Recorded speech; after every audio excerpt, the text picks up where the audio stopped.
2. Confession. 1.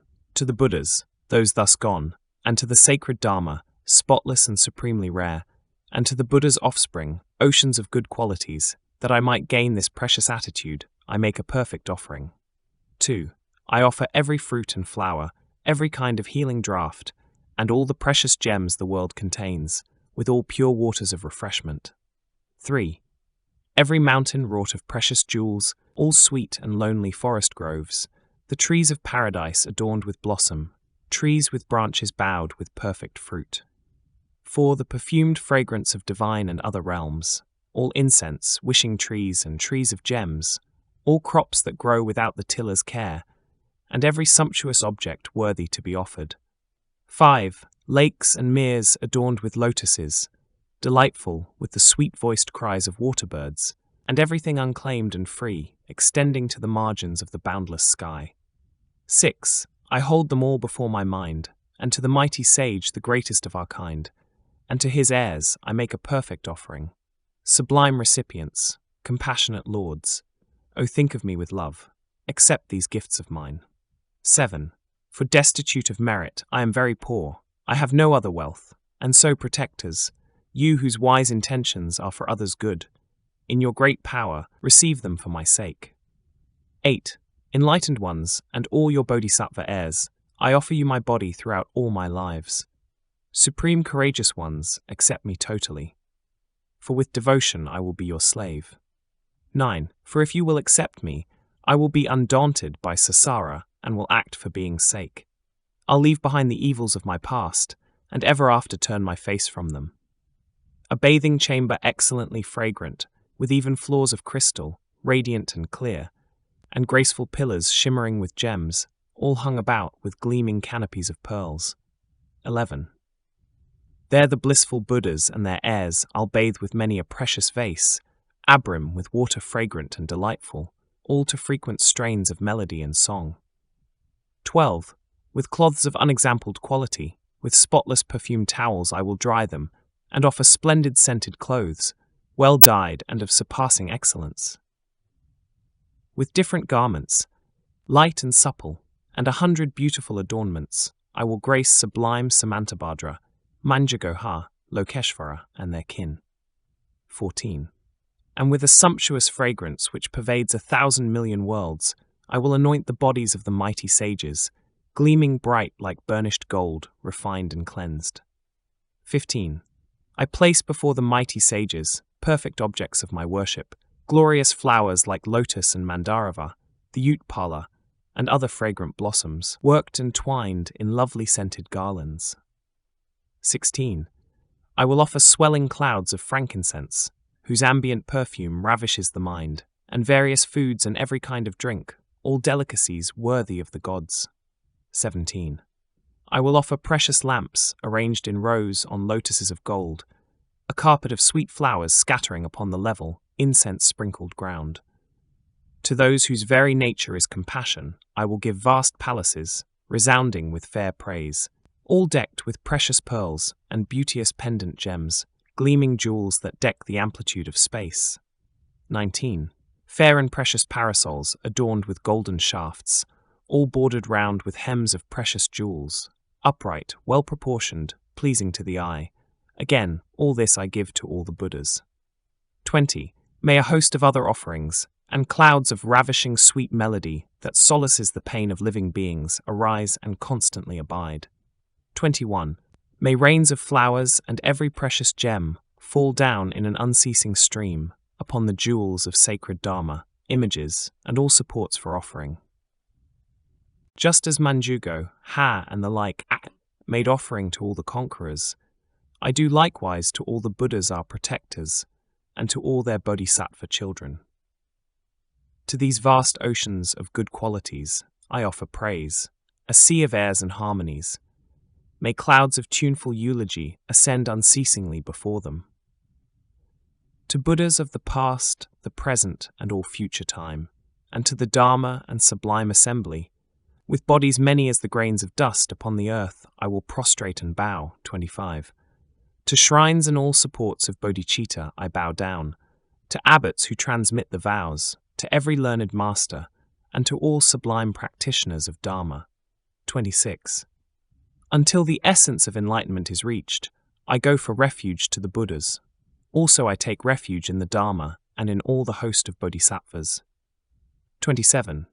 To perfect Buddhas and to Bodhisattvas in all directions where they may reside, to them who are the sovereigns of great mercy, I press my palms together, praying thus. In this and all my other lives, while turning in the round without beginning, blindly I have brought forth evil, and incited others to commit the same. 29. Deceived and overmastered by my ignorance, I have taken pleasure in such sin, and seeing now the blame of it, O great protectors, I confess it earnestly. Whatever I have done against the Triple Gem, against my parents, teachers, and the rest, through force of my defilements, in my body, speech, and mind. 31. All the evil I, a sinner, have committed, all the wicked deeds that cling to me, the frightful things that I contrived, I openly declare to you, the teachers of the world. It may be that my death will come to me before my evil has been cleansed. How then can I be freed from it? I pray you, quickly grant me your protection. We cannot trust the wanton Lord of Death. The task complete or still to do, he will not wait. In health or sickness, therefore, none of us can trust our fleeting, momentary lives. And we must pass away, forsaking all. But I, devoid of understanding, have, for sake of friend and foe alike, provoked and brought about so many wrongs. But all my foes will cease to be, and all my friends will cease to be, and I will also cease to be, and likewise everything will cease to be. 36. All that I possess and use is like the fleeting vision of a dream. It fades into the realms of memory, and fading will be seen no more. And even in the brief course of this present life, so many friends and foes have passed away, because of whom the evils I have done still lie, unbearable, before me. The thought came never to my mind that I too am a brief and passing thing. And so, through hatred, lust, and ignorance, I have committed many sins. 39. Never halting night or day, my life drains constantly away, and from no other source does increase come.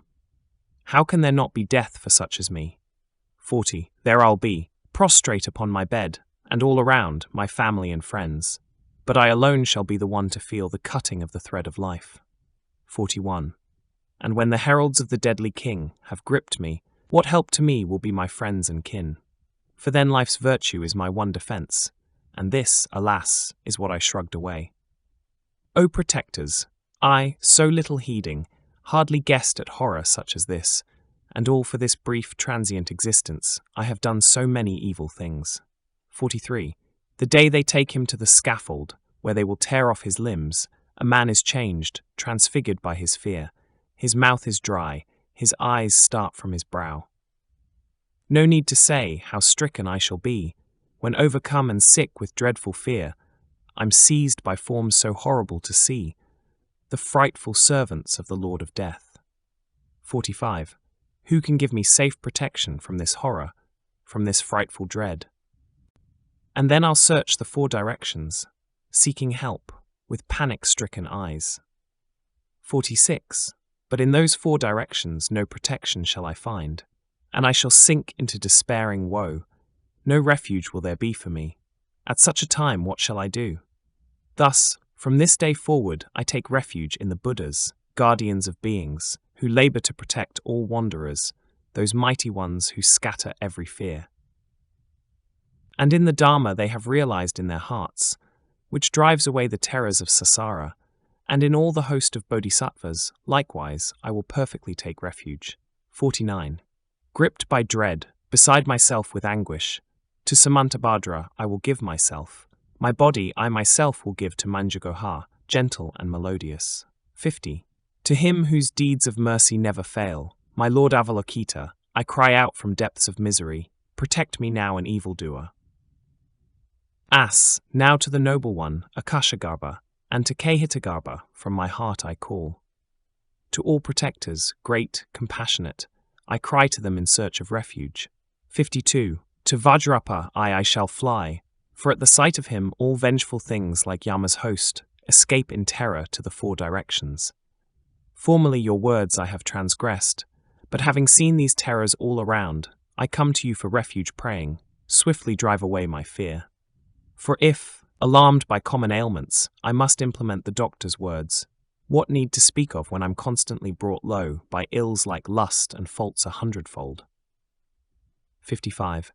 And if, by one of these alone, the dwellers in the world are all thrown down, and if no other remedy exists, no other healing elsewhere to be found 56, than words of the all-knowing doctor, which uproot our every ill, the thought to turn on him deaf ears is abject and contemptible stupidity. Along a small and ordinary cliff, if I must pick my way with special care, what need to speak of that long-lasting chasm plunging to the depths 1,000 leagues? 58. Today, at least, I shall not die. So rash to lull myself with words like these. My dissolution and my hour of death will come to me, of this there is no doubt. Who can give me fearlessness? What sure escape is there from this? It's certain that I'm going to die, so how can I relax, my mind at ease? 60 of life's experience, all seasons past, what's left to me, what now remains? By clinging to what now is here no more, my teacher's precepts I have disobeyed.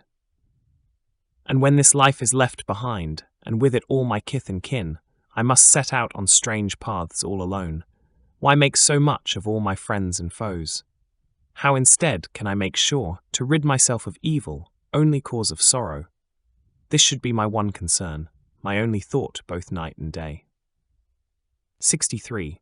The wrongs that I have done through ignorant stupidity, all actions evil by their nature, all actions evil by their nature 44, and transgressions of the precepts 64. Fearing all the pains to come, I join my palms and ceaselessly prostrate, and everything I will confess directly in the sight of my protectors. 65. I pray you, guides and guardians of the world, to take me as I am, a sinful man. And all these actions, evil as they are, I promise I will never do again.